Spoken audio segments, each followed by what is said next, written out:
News, सच जरूरी है। नमस्कार, आप देख रहे हैं MNS न्यूज 8 पर के MNS न्यूज टीवी। मैं हूं आपके साथ खुशी। तो आइए देखते हैं जो कुछ खास खबर। दर्शकों नमस्कार, मैं हूं निशांत भाई। आप मुझे देख रहे हैं MNS न्यूज टीवी पर। आज हम लोग पहुंचे हुए हैं नवेगांव राष्ट्रीय उद्यान में। नेशनल पार्क है। नेशनल पार्क के बारे में मैं बहुत सारी चीज़ें, बहुत सारी जानकारी आपको दे चुका हूं इसके पहले भी।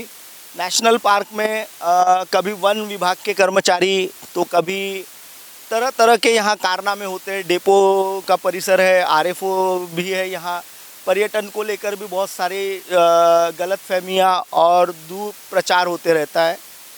आज मैं जिस मकसद से पहुंचा हूं, यह जो गार्डन जो देख रहे हैं, करोड़ों रुपए की लागत से बनाया गया है। वन समिति को हैंडओवर किया गया है और यह जो गार्डन का निर्माण हुआ है, यह निर्माण पर्यटकों को आकर्षित करने के लिए, पर्यटकों को ज़्यादा की ज़्यादा संख्या में नवेगांव के यह पार्क इलाके में आने के लिए उनका मनोरंजन हो, इस हेतु बनाया गया है।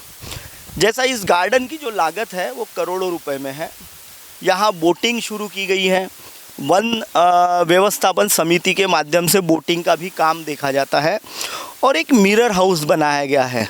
हालांकि वो क्यों बनाया गया है यह तो मुझे नहीं पता, मिरर हाउस, लेकिन किसी ज़माने में सामाजिक न्याय मंत्री जो रह चुके हैं राजकुमार बडोले, उन्होंने पर्यटन महामंडल की, यानी सेंट्रल गवर्नमेंट की एक अनुमति लाकर उनके ही एक ठेकेदार को काम देकर वो बिल्डिंग का निर्माण किया था। और उस बिल्डिंग के निर्माण कार्य करने के बाद उस जगह मिरर हाउस बनाया गया है। करोड़ों रुपए की बिल्डिंग में एक छोटा मोटा सा एक कोने में मिरर हाउस बना हुआ है। जैसा कि अभी ये जो गार्डन है, इस गार्डन के जैसे फुटेज आप देख रहे हैं बगल वाले स्क्रीन पर। ये जो स्क्रीन पर जो आप बगल के जो देख रहे हैं, जैसा मैं आपको अभी टाइगर दिखाया, उसके बाद मैंने अजगर सांप दिखाया आपको, उसके बाद मैं आपको लगभग स्क्रीन पर जैसे कि अभी देख रहे हैं आप भालू वगैरह जो दिख रहा है।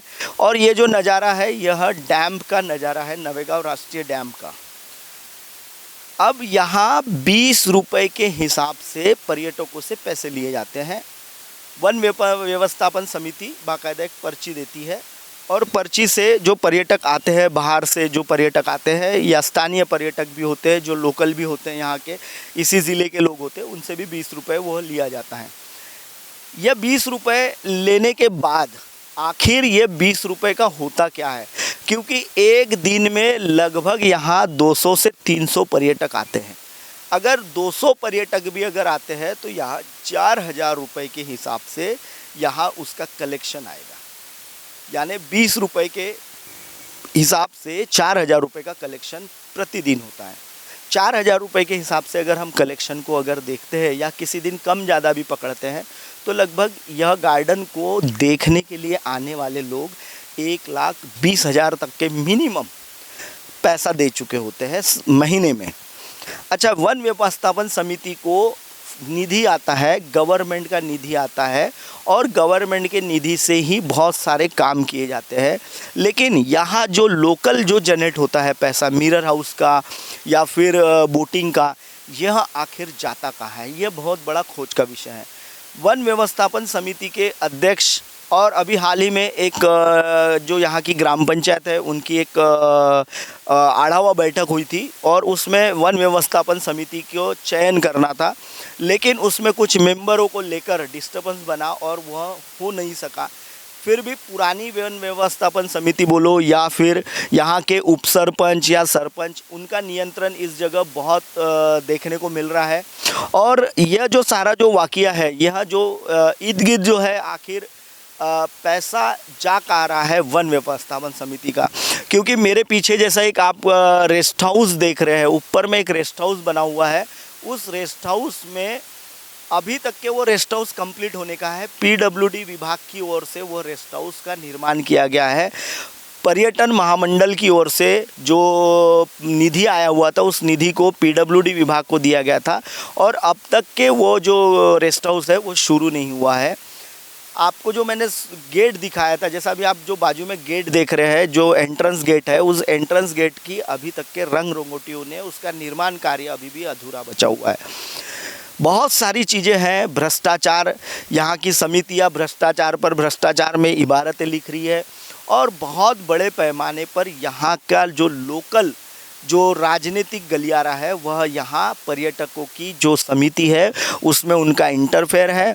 और बहुत सारी यहाँ टिपिकल यहाँ के जो मज़दूर होते हैं, वन समिति में जो लोगों को लिया जाता है उन्हें कभी भी निकाल दिया जाता है।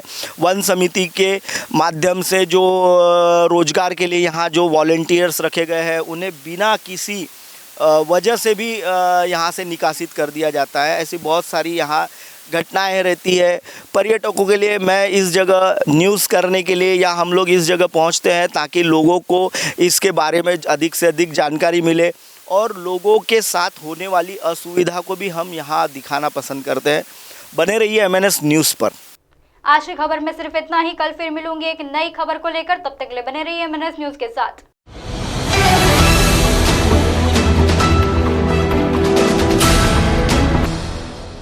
ये है MNS न्यूज नेटवर्क और आप देख रहे हैं